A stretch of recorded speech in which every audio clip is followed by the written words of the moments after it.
Hello, in this video I'm gonna tell you if you can play Nintendo Switch 2 on your TV.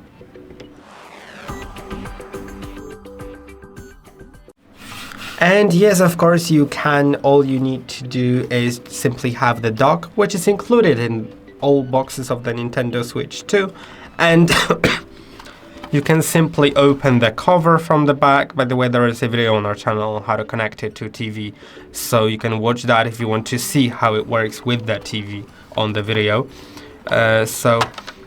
Here you'll have 3 ports. This LAN port is optional, but you'll have the HDMI out and AC adapter. If you plug those in, the AC adapter of course to the power, HDMI out to your TV, then you can simply close this cover or leave it opened.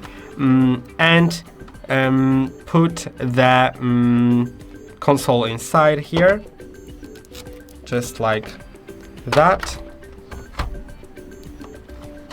until it sits nicely, and it'll work on the TV by then.